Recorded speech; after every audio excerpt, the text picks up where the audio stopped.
Días, esta es una prueba de audio 1, 2, 3, prueba de audio.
Muy buenos días, queridos idontonautas. Les pedimos un par de minutos para dar inicio con esta interesante conferencia.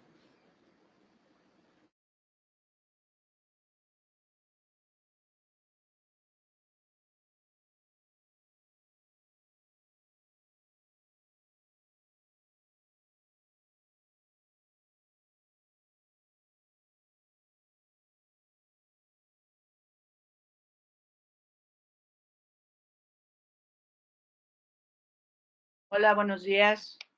¿Cómo están? ¿Cómo les va?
Muy buenos días, queridos idontonautas.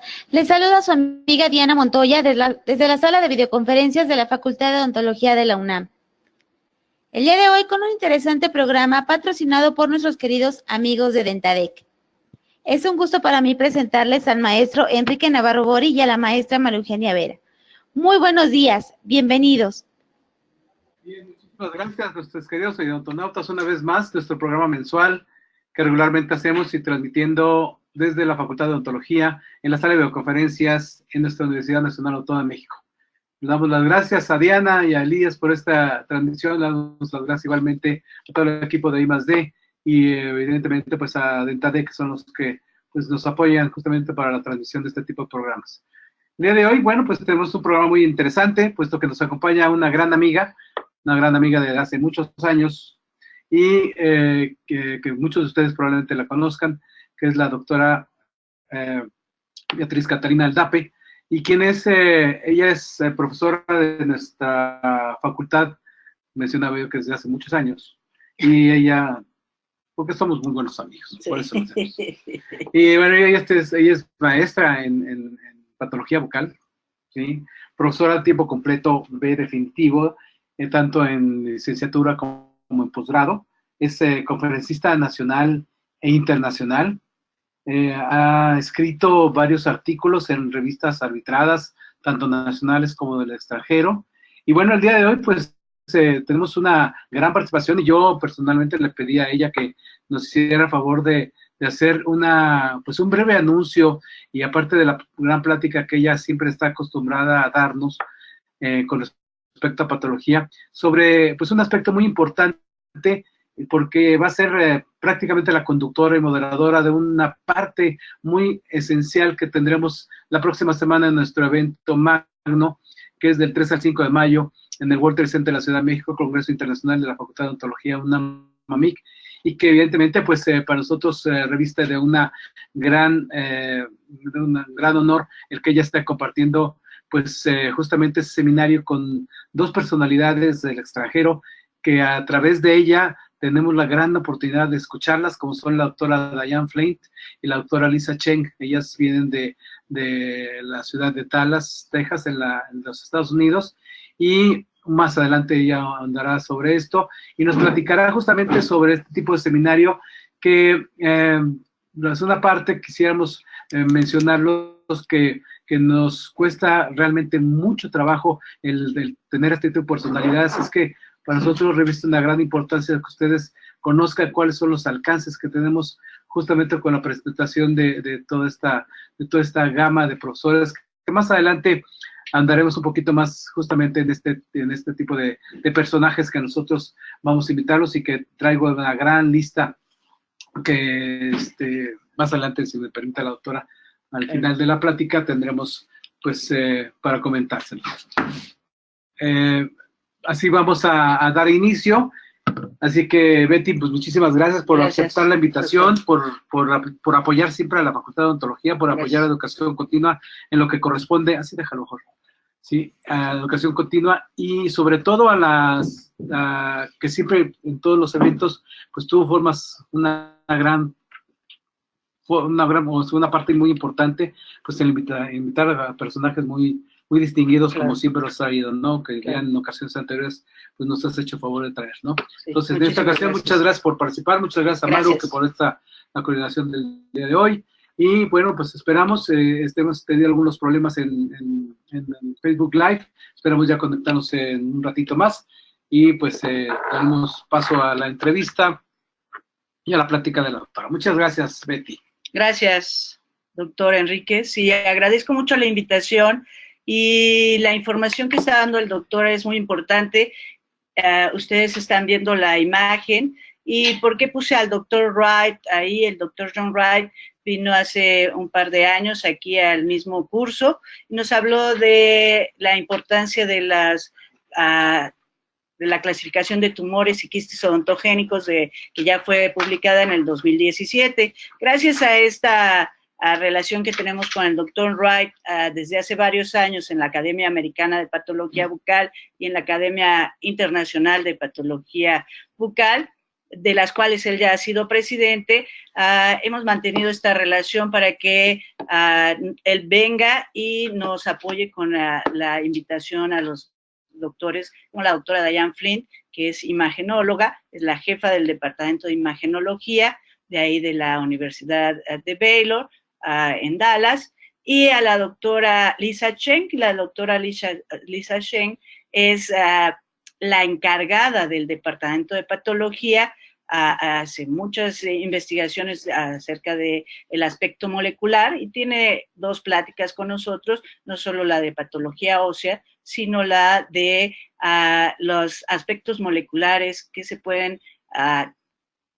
tener a partir de la saliva. Entonces va a ser un par de pláticas muy interesantes que gracias al doctor Bori y al doctor Arturo, el director de la facultad, nos hicieron favor de apoyarnos para poderlas traer.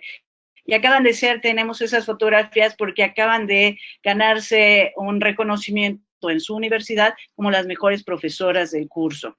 Entonces, creo que es importante que sepan que son 2 maestras que vienen a dar todos sus conocimientos, que son muy agradables y que tienen muchos artículos publicados en revistas importantes de anglosajonas. Y que difícilmente las puedes conjuntar en un solo lugar, ¿no? Exactamente. Y además que, como les platicamos que queríamos que habláramos de patología ósea, que es bien complicada, no solo en la imagenología, sino en la histopatología. Entonces ellas se pusieron de acuerdo y creo que va a ser una bonita plática de conocimiento para todos los jóvenes que vayan al seminario y a los dentistas que acudan para estas patologías de hueso que son realmente complicadas y difíciles. Muy bien. ¿Ya? ¿Comienzo? Adelante, ¿Sí? Bueno. Entonces, siempre hablamos del hueso y siempre hay que irnos a los antecedentes antropológicos, sobre todo de estas cosas a veces raras. Entonces, hablando de los cíclopes, hay estas teorías de que no existían y como ustedes saben, en la Odisea de Homero, Ulises huye a la isla de los cíclopes. Entonces, de estas mitologías podemos entender algunos hallazgos antropológicos que demuestran que posiblemente sí, desde hace mucho tiempo, estos pacientes existían y que sigan existiendo, ¿verdad? Pero estos son hallazgos antropológicos importantes y me pareció interesante hablarlo, o mencionarlo por lo menos. También este es un del Museo, me parece británico, en donde este cromallón representado tiene neurofibromatosis y ese neurofibroma hace una erosión que ahora le llamamos saucerización del hueso. Entonces está ese cráneo con esa representación y mucha patología ósea se ha descubierto en estos antecedentes antropológicos en muchas cuevas como las de España, en México, etcétera. Entonces creo que es importante siempre darnos un recordatorio a través del tiempo que ha pasado y cómo se han descubierto las patologías.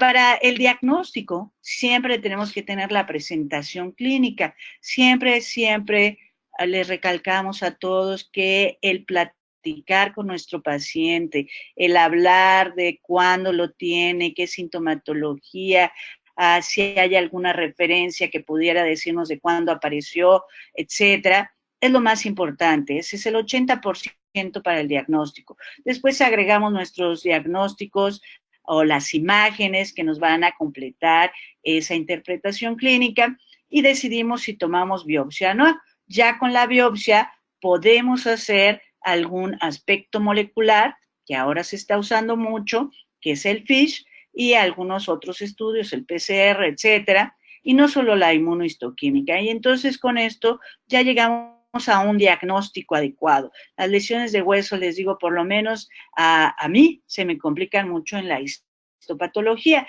entonces necesito estar estudiando todos los días, preguntar para no equivocarme, platicar con el cirujano, la imagen, para que el paciente reciba el mejor diagnóstico. Vamos a dar una pequeña introducción. Esto básicamente se va a presentar en la introducción de la plática. Se los voy a dar muy rápido aquí para que se animen y vayan al World Trade Center a vernos en ese seminario de 9 a 2. Entonces ya sabemos que el hueso es de tejido conectivo, especializado y es de sostén. Tiene hidroxiapatita, que es la única fórmula que les insisto, se tienen que saber para que entendamos cómo se forma la matriz ósea, los depósitos de calcio, los cristales de hidroxiapatita. Tenemos dos tipos de hueso básicamente, que es el compacto y el esponjoso. El compacto va a ser nuestra cortical y el esponjoso donde está el tejido hematopoyético. Entonces, esto es importante, sobre todo para las imágenes. Y aquí lo tenemos histopatológicamente y podemos utilizar algunas veces nuestra luz polarizada para ver estas ostionas y sus centros de crecimiento, no confundir a las ostionas como las esposas del ostión, ¿verdad? Sino una osteona es la zona donde el conducto de Havers y los osteocitos se van formando, y esa es la unidad del hueso. Hay el compacto, que es este lado, y hay el esponjoso en donde hay médula amarilla. En este caso no pusimos médula roja, pero se ve muy bien la diferencia en cuanto a este hueso normal. La estructura general, ya dijimos, periósteo, el tejido conectivo que da origen a la cortical, el endostio, el hueso que está adentro, las fibras de colágena y nuestro hidroxiapatita. Siempre con nuestra médula ósea hematopoyética y de tejido adiposo. Muy bien, quiero hacer una breve interrupción, perdón, doctora Betty, para darle la bienvenida a todos nuestros amigos de Facebook Live. Estamos iniciando la plática con la doctora Beatriz Aldape Barrios, que ella es maestra en patología bucal, es profesora de tiempo completo B definitivo, en pregrado y posgrado de nuestra Facultad de Odontología, y estamos transmitiendo justamente desde la Facultad de Odontología de la sala de videoconferencias. Ella es conferencista nacional e internacional, y obviamente pues vamos tuvimos algunos problemas justamente para dar inicio, pero quiero decirles que me da muchísimo gusto el tenerla a ella con nosotros, puesto que es una conferencista que ha participado en diversos foros, tanto nacionales como internacionales, además de ser autora de muchos artículos, tanto en revistas nacionales como internacionales, muchas de ellas arbitradas, y pues nos da un gusto y un placer tenerla a ellas. Agradecemos mucho la participación de la gente que hace posible esta transmisión, sí, y de la doctora Maru, y pues estamos enlazados justamente con I+D, y bueno, perdón, vamos a darle un pequeño resumen nada más de lo que llevamos. Muchísimas gracias por participar. Bueno, rápidamente nada más es para que esta introducción les llame la atención y puedan asistir a la MIC, ¿verdad? Hablar de hallazgos antropológicos, para que vean que por ejemplo, este cromañón tenía neurofibromatosis y ahí tiene una saucerización en el cráneo. Entonces, siempre hay que irnos a los orígenes de cómo ha evolucionado el diagnóstico y la patología. Aquí mencionamos que es el aspecto clínico, las imágenes, si necesitamos biopsia, se toma la biopsia, se hace el estudio histopatológico y se agregan datos moleculares como el FISH o el PCR, que es muy importante en estos tiempos. No solo la inmunohistoquímica. ¿Qué es el hueso? El hueso es tejido conectivo especializado que sirve de sostén y protección, eso todos lo sabemos. Vamos a ver que hay dos tipos, básicamente, que es el compacto y el esponjoso, la cortical y el centro del hueso, donde hay médula amarilla y médula roja. Podemos utilizar la luz polarizada para ver las líneas de incremento en esas osteonas. Está constituido por periósteo, que es el tejido conectivo, que es donde están las células mesenquimatosas indiferenciadas que van a dar origen a las siguientes células que voy a mencionar, que son los osteoblastos. Los osteoblastos son las formadoras básicamente de la matriz calcificada. Necesitamos hormonas, necesitamos vitaminas. Para nosotras las mujeres son muy importantes los estrógenos. Entonces, todo esto es lo que complementa la formación a partir de los osteoblastos. Otra de las células, bueno, ahí están, forman el osteoide a través de la fosfatasa alcalina y algunas proteínas como la osteocalcina. Son los osteoclastos. Ahora los osteoclastos, digamos que son los más famosos porque se está hablando de los bifosfanatos y la actividad que tienen sobre los osteoclastos y todas estas osteonecrosis que se han mencionado recientemente a partir del uso indiscriminado de este medicamento, que son los bifosfanatos para la osteoporosis, pero es un medicamento básico para pacientes con cáncer. Entonces los osteoclastos han sido desmenuzados ya hasta la formación molecular de estos rank ligando, que ahora los jóvenes de periodoncia se lo saben de memoria, todo lo molecular, y que es muy importante para la reabsorción del hueso. Entonces hay que darle una repasada a esto para que entendamos por qué hay esas pérdidas óseas. Otras de las células que no se mencionan aquí son los osteocitos, que son básicamente los que forman al hueso, ¿verdad? Ahí están los conductos de Haber, los conductos de Boltzmann, etcétera. Este es un caso representativo de lo más frecuente, que son las exostosis múltiples. Este es un caso de aquí de la clínica de admisión que vieron con la doctora Powell y la doctora Ocadis, uno de los jóvenes Jesús, muy dedicado, hizo que convenció al paciente de que sea su combin para que viéramos cómo estaba estas excrescencias óseas, y vean, se hicieron todos los cortes y la reconstrucción tridimensional. Este tipo de casos y este tipo de imágenes es lo que nos va a enseñar la doctora Diane Flynn, para que nosotros entendamos cómo llegar al diagnóstico, cómo se miden las unidades Hounsfield, cómo podemos dar una interpretación adecuada a lo que estamos viendo. En este caso es muy fácil porque tenemos al paciente, tenemos la imagen y sabemos que eso es hueso, y si se acuerdan se ve perfectamente el hueso compacto, la cortical y el hueso esponjoso que está adentro de esas excrescencias óseas. La histología es hueso compacto, normal, con sus líneas de incremento, sus conductos de Haber, sus conductos de Boltzmann y sus osteocitos. Dentro de otras lesiones que seguramente nos van a hablar, esta es una lista, un cuadro del libro de la doctora Wu, en donde vemos las lesiones fibroóseas. Estas son las más complicadas en cuanto a la histología. La clínica y el aspecto quirúrgico son muy importantes. Entonces, cuando hacemos histopatología, tenemos que tener un contacto muy cercano con los cirujanos maxilofaciales, porque ellos son los que tienen al paciente, ellos son los que tienen la imagen, entonces tenemos que trabajar conjuntamente. Una de ellas es la displasia fibrosa.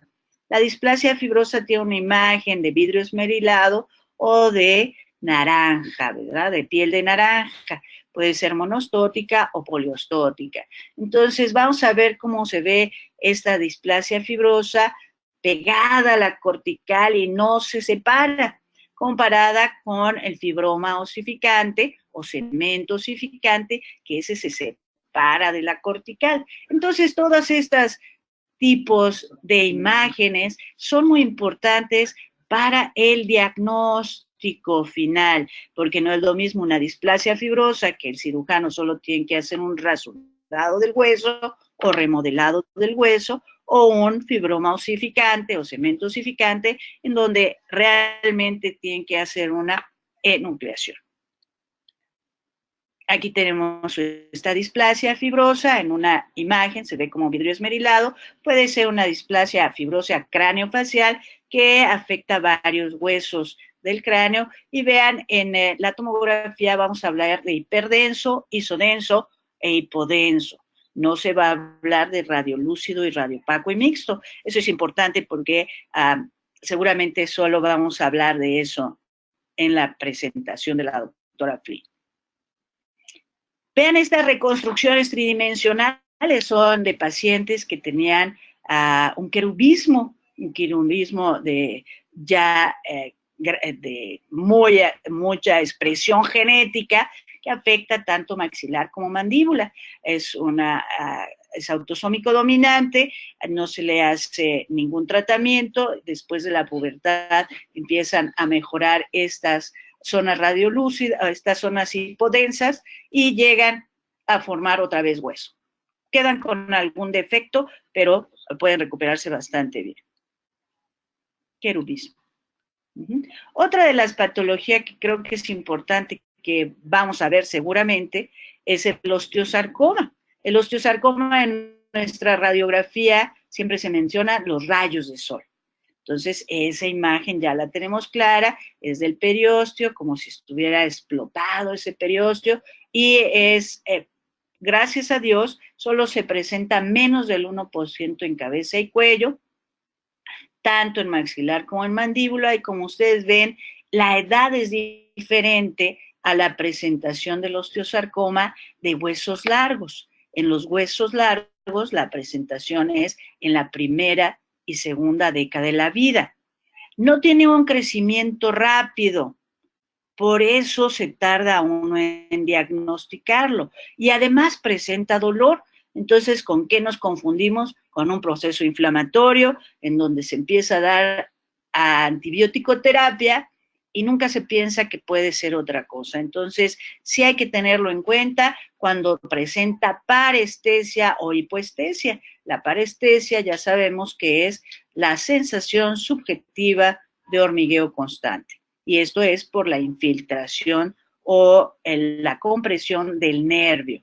Puede causar maloclusiones, trismo, obstrucción nasal si está en maxilar, como se ve en ese caso, y por supuesto da metástasis. Entonces hay que estar muy al pendiente de este osteosarcoma, y vean, aquí les puse la imagen clásica para que no hubiera problemas de lo que son los rayos de sol, ¿sí? Pero ya son lesiones muy grandes. Entonces, lo que estamos tratando de inculcarles también a todos es que hagamos diagnósticos más iniciales, que las lesiones sean más pequeñas, que sospechemos de otra cosa, que no solo haya infecciones, que no solo hay enfermedad periodontal o pulpar. Entonces, por eso siempre le agradecemos mucho al doctor Borre y al doctor Pedrero que nos den este foro tan amplio para que ustedes se den cuenta de que hay muchísimas cosas y que podemos preguntar y que podemos aprender todos los días. Vean esta imagen, esta es la imagen de rayos de sol en el periósteo, y esta es otra imagen que podría tener el osteosarcoma, que es una imagen de piel de cebolla, que es mucho más frecuente en el sarcoma de Ewing, de niños, o en los linfomas. Entonces, siempre hay que tomar esto en cuenta y tomar un corte axial de nuestro combi. ¿Sí? Aquí tenemos una hemimandibulectomía en donde se ve, este es el libro de Dorfman, que es específico de hueso,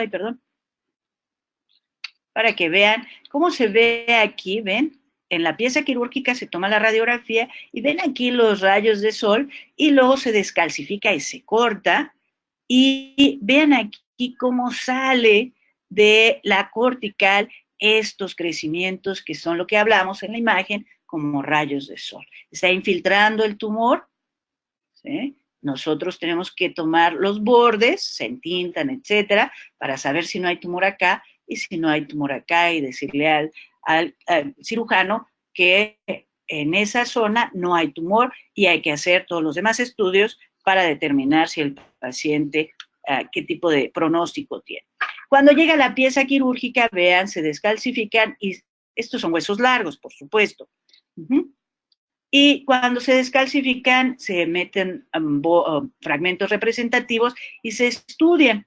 Y entonces el osteosarcoma tiene una gran variedad histológica, el fibroblástico, el condroblástico y el osteoblástico. Ya la doctora Chen seguramente nos indicará algunos tips para que no nos equivoquemos y no digamos condrosarcomas o condroblastomas o osteoblastomas, que son, les digo, son complicados en la histopatología. Hay gente que se dedica a estudiar solo histopatología de hueso.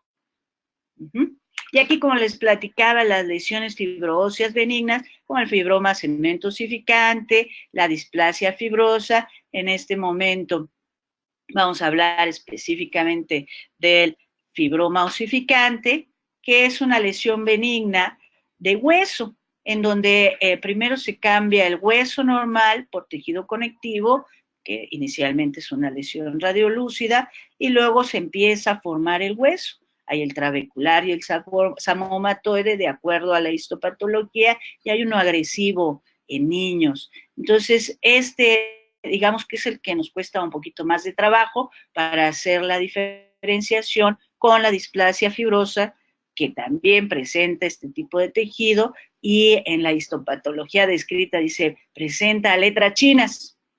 Pues ahí solo los chinos sabrán, porque uno nunca ve las letras chinas descritas en el libro. Entonces, eso es para que cuando aprendemos, pues nos demos una idea, pero hay que ver y ver y ver todos estos casos para poder diagnosticarlos. Otra enfermedad muy interesante es la enfermedad de Paget. La enfermedad de Paget se da en ancianos mayores de 55 años, es mucho mayor en el Reino Unido y menor en Asia. Seguramente tiene un factor genético. Va a tener dolor de cabeza, síntomas neurológicos, todos los agujeros por donde salen los pares craneales se van calcificando, entonces el paciente puede tener problemas de vista, de oído, de dolores de cabeza, pérdida del gusto, etcétera. Y la imagen clásica radiográfica es de copos de algodón, y como ustedes lo ven aquí en el CONVIL, pues se ve más calcificado todo el cráneo, toda la mandíbula, hay diastemas, etcétera. Entonces hay que hacer laboratorios, y en la histopatología se ven estas piezas quirúrgicas, estas fases del hueso, que se llama que tiene una línea de incremento en mosaico. ¿Sí? Las espículas óseas tienen estas líneas de incremento que parecen mosaico. Eso está descrito en la literatura. Ahora se utilizan otros métodos como la inmunohistoquímica, como el FISH, este es el FISH, donde se buscan los genes. Estas inmunohistoquímicas, este SALD-2, digamos que es una de las más utilizadas ahora para el osteosarcoma, el MDM2 también, y el CDK4. Todos los días salen nuevas inmunohistoquímicas, entonces todos los días tenemos que ver qué es lo que nos está ayudando para no equivocarnos en el diagnóstico. Si ustedes ven un fondo azul, es que es negativa esta proteína, este anticuerpo, y si tiene un color café, pues va a ser positiva. Entonces nos vamos a dar mucha idea si sabemos cuáles son los colores para lo positivo y lo negativo de estas nuevas técnicas de inmunohistoquímica o de estos nuevos anticuerpos que se utilizan, y aparte del FISH. ¿Sí? Algunos casos, nada más para que ustedes vean lo complicado, por ejemplo, la osteitis condensante, que es la más frecuente, es un hueso compacto en donde clínicamente no debemos de hacerle nada al paciente.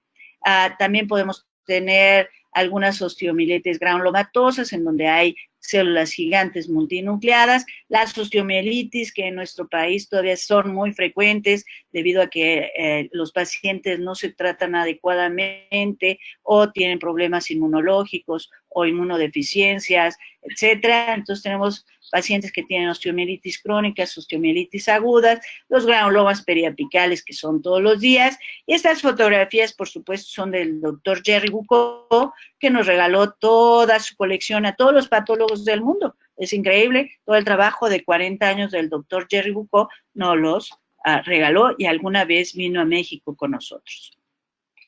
Aquí tenemos otros ejemplos de algo que también se puede hacer, que es la luz polarizada. Es un aspecto del microscopio muy especial, se ponen dos lentes y se puede ver todas estas líneas de incremento dependiendo si es osteoide, hueso maduro, si tiene alguna patología, etcétera. También se puede ver el diente, aquí está un diente, y esta luz polarizada nos ayuda muchísimo para hacer estudios de crecimiento y líneas de incremento. Casi nadie lo usa con frecuencia, pero es algo muy bonito y parece como si fueran dibujos del doctor Van Gogh, ¿verdad? ¿Sí? Y eso que no fumamos nada. ¿Sí? Aquí tenemos otro aspecto. El hueso nos ha servido para todo. El doctor Barnett Levy hizo unos estudios de patología experimental. Siempre nos enseñaba alguna de estas mandíbulas con diferentes, este es H&Y, pero él tiene unos trabajos extraordinarios. Si alguien se interesa en ellos, están en la biblioteca que lleva su nombre, Barnett Levy, en posgrado.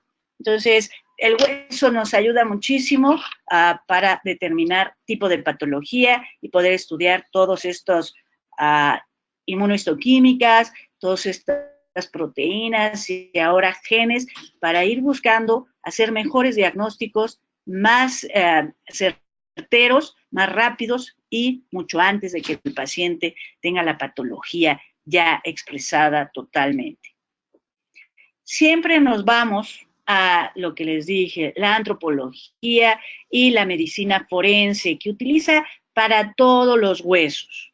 Entonces, el hueso, les digo, es muy importante conocerlo, cómo se forma, cómo se reabsorbe, qué necesita, qué hormonas, qué estrógenos, todo lo que forma el hueso. Yo creo que es importante que le demos una buena repasada con este gran seminario que nos dieron oportunidad de presentar, y porque no es algo que se haga frecuentemente un seminario de hueso, ¿verdad? Todo el mundo quiere hablar de cáncer, o todo el mundo quiere hablar de glándulas salivales o tumores odontogénicos, y dejamos de lado una parte bien importante como esta, que es del hueso. Entonces, para complementar todo ese conocimiento de otros tipos de patologías, creo que esta es un buen tema para este seminario, y que los dentistas jóvenes que lo vean hagan un mejor diagnóstico.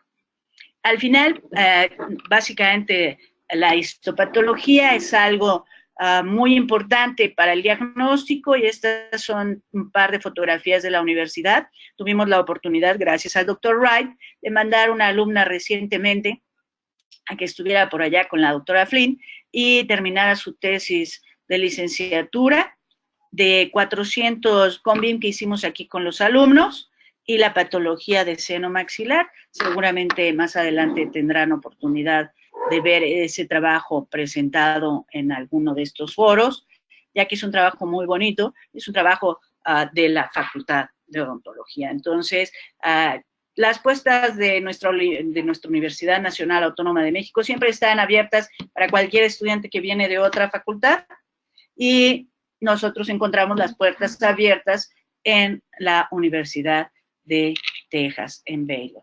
Entonces, le agradecemos muchísimo al doctor Bori que nos haya dado oportunidad de seguir abriendo las puertas al traer a las doctoras que vean lo grande que es la Universidad Nacional Autónoma de México, y que podamos seguir compartiendo con ellas conocimiento, y que nuestros alumnos puedan asistir a esta universidad que es de verdad magnífica, magnífica, magnífica. Entonces, les agradecemos mucho que asistan al seminario. Les digo, va a ser muy interesante. Podríamos pasar horas y horas hablando de la histopatología, pero ya sé que a nadie le gusta. Pero lo más importante no solo es ver esto, sino cómo se vería en la clínica. Lo que ustedes ven en la clínica es lo que nos ayuda a llegar a estos diagnósticos histopatológicos. Muchísimas gracias. Pues muchas gracias, doctora. La verdad es que es muy interesante. Sin duda, pues son temas muy relevantes y que evidentemente pues nos llevan hasta una conclusión de resultados que durante tantos años han estado haciendo tu equipo, y con las doctoras estas de la doctora Flynn y la doctora Chen, que vienen de Baylor. Realmente es muy importante, y personalmente te agradezco esta gran oportunidad de poderlas escuchar en esta ocasión. La próxima semana, justamente dentro de mañana en 8, ya iniciamos este evento. Este es en el World Trade Center de la Ciudad de México.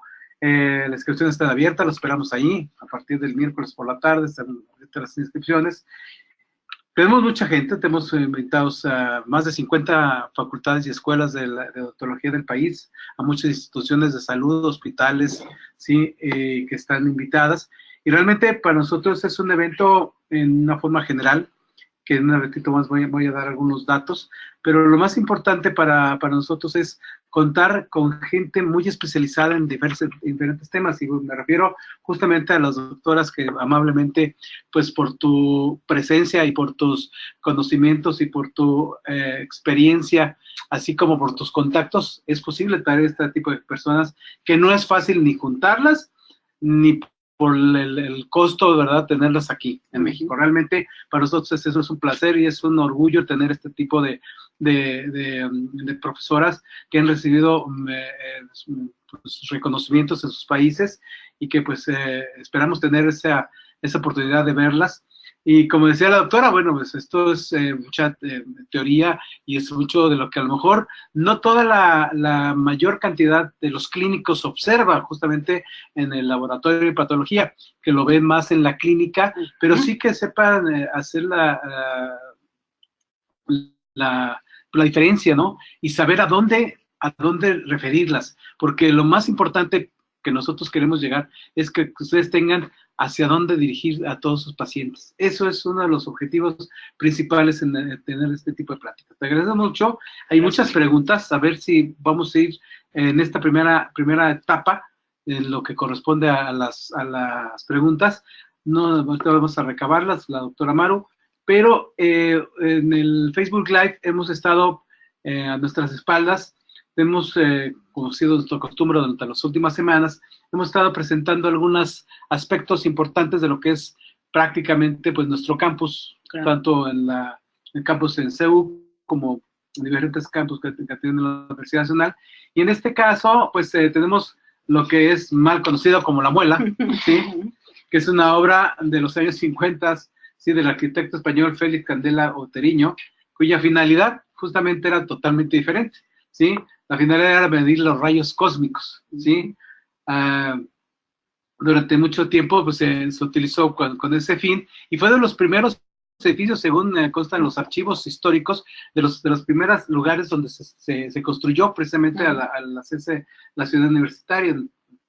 En el albergado pues muchísimas formas de cómo utilizarse, desde una aula que yo recuerdo hace muchos años, cuando yo era estudiante también, se utilizó como una aula específicamente de eso, pero hacía un calor ahí adentro que era impresionante porque no había aire acondicionado, ¿sí? En fin, se han utilizado muchas diversas formas, hasta inclusive ahora ha pasado a ser parte de otra dependencia, ¿no? Inclusive se conoce La Muela porque está enfrente de la Facultad de Odontología, pero no necesariamente puede ser que es un edificio nuestro, ¿no? Claro. Sí, doctor, profundizando también con este edificio que nos está diciendo, La Muela también le llaman el hongo, la cucaracha, y como dice, también en la parte académica fue sede de exámenes profesionales correspondientes a nuestra Facultad de Odontología. También de ahí se empezaron a desencadenar lo que viene siendo actividades en el área deportiva, iniciando, bueno, con lo que vienen siendo los torneos de ajedrez. Sí, así es. Bueno, pues entonces vamos a dar parte. Queremos agradecer muchísimo a Diana y a Elías esta participación, de verdad, a los compañeros odontonautas, a todos los colegas odontonautas que nos escuchan, ofreciéndoles nuevamente una disculpa por interrumpir ligeramente la conferencia. Y no sé si, Diana, tienes por ahí algunas preguntas.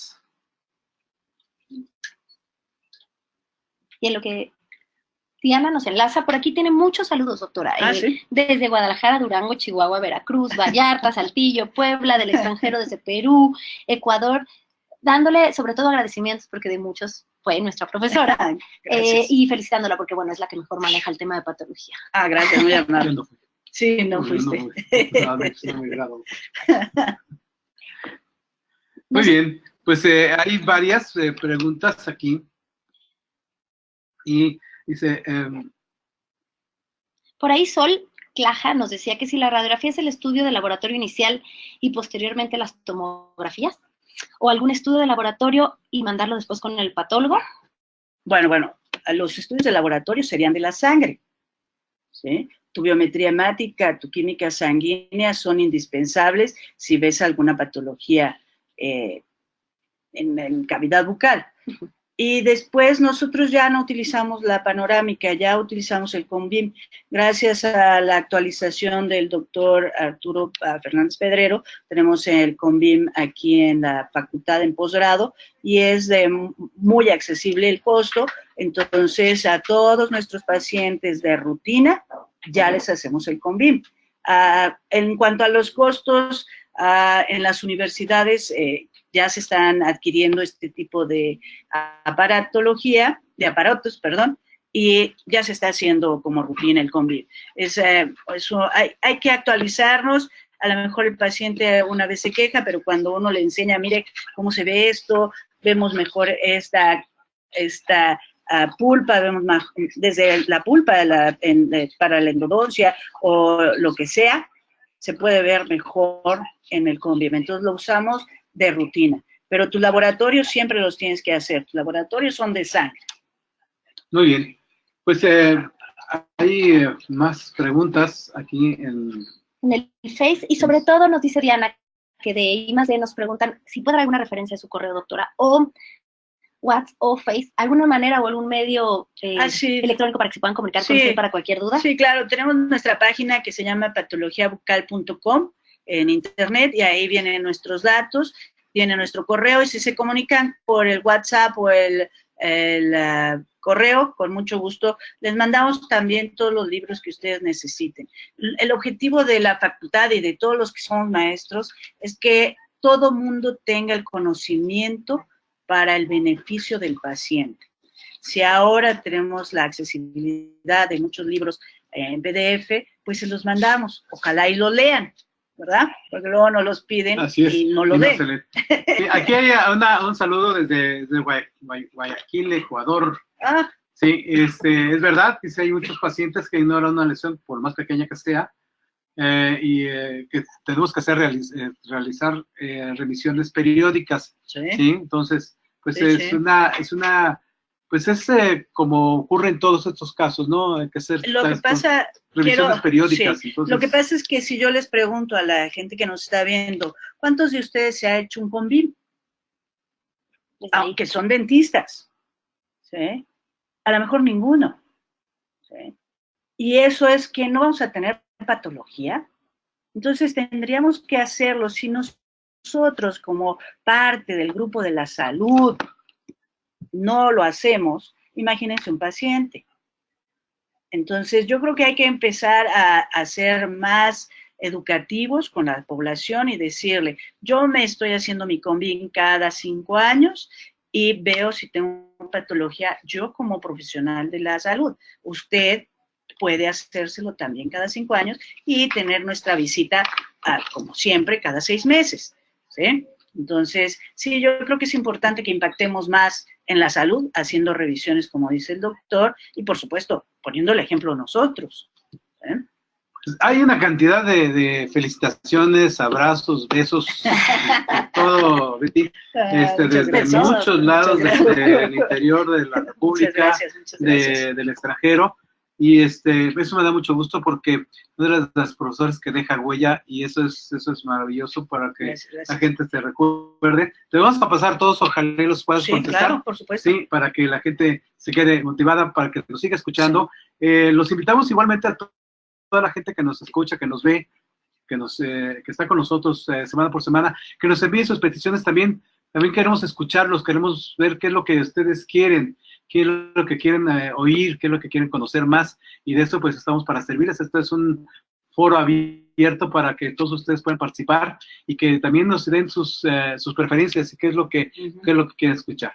Tenemos un programa todavía más adelante, pero quisiéramos, por cuestiones de tiempo, y que evidentemente pues la presentación del evento que tenemos ya prácticamente dentro de 8 días, pues es nuestro evento magno, el evento magno de la Facultad de Odontología, y en donde pues confluyen y donde tenemos 121 conferencistas y se especifica de la siguiente forma, más de 20 conferencistas extranjeros, entre los que se encuentran evidentemente la doctora Flynn y la doctora Chen, y hay una gran cantidad de compañeros, profesores, colegas nacionales, Y la verdad es que nos ha ido extraordinariamente bien porque durante más de 144 horas vamos a tener conferencias diferentes, ubicadas en más de 9 salones, ¿sí? Entre las 9 y las 5 de la tarde, y tendremos 8 diferentes hands-on, o diferentes talleres, dados justamente por las empresas,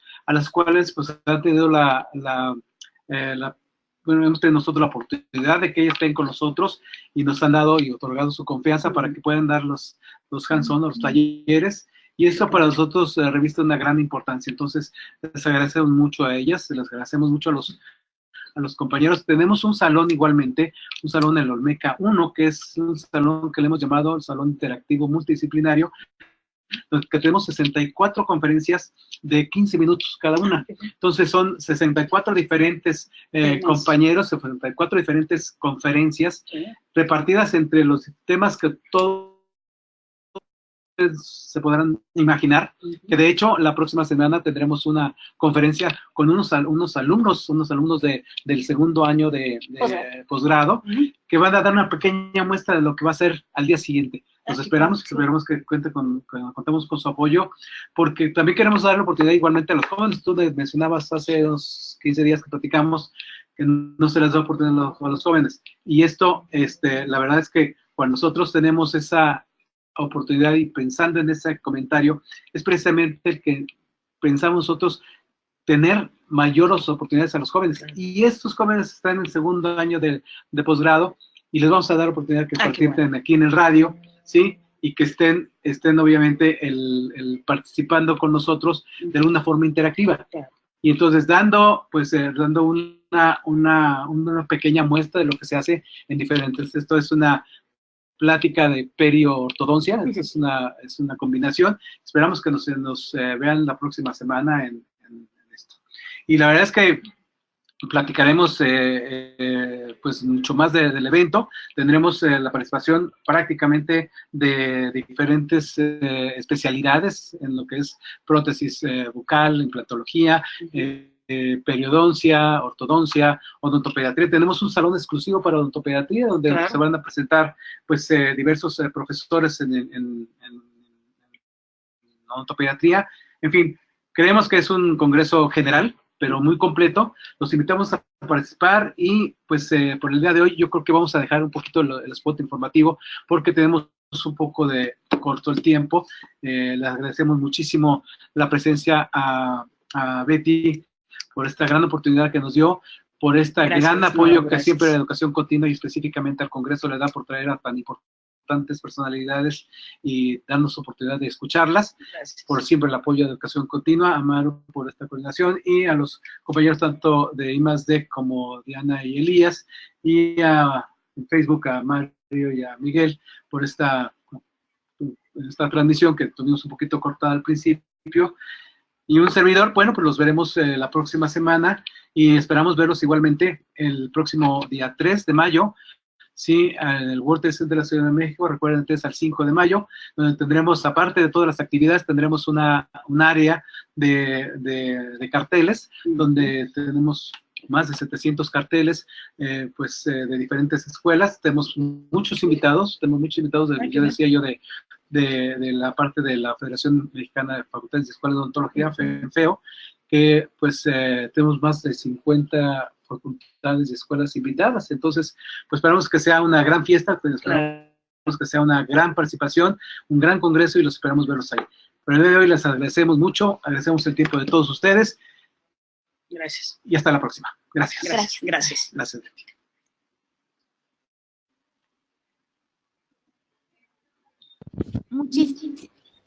Muchísimas gracias a nuestros queridos amigos de Dentadec, a nuestros queridos amigos, al maestro Enrique Navarro Bori, a la doctora Beatriz Aldape y a la maestra María Eugenia Ver. Muchísimas gracias. Les recordamos, queridos odontonautas, que con su conexión en la plataforma se acredita directamente su CADI y lo verán reflejado en máximo 48 horas. A quienes nos hacen favor de acompañarnos vía Facebook o YouTube, les pedimos ingresar a www.inteligenciadental.com/CADI. Podrán acreditar esta conferencia con el número 672 Les agradecemos mucho su tiempo, confianza y preferencia.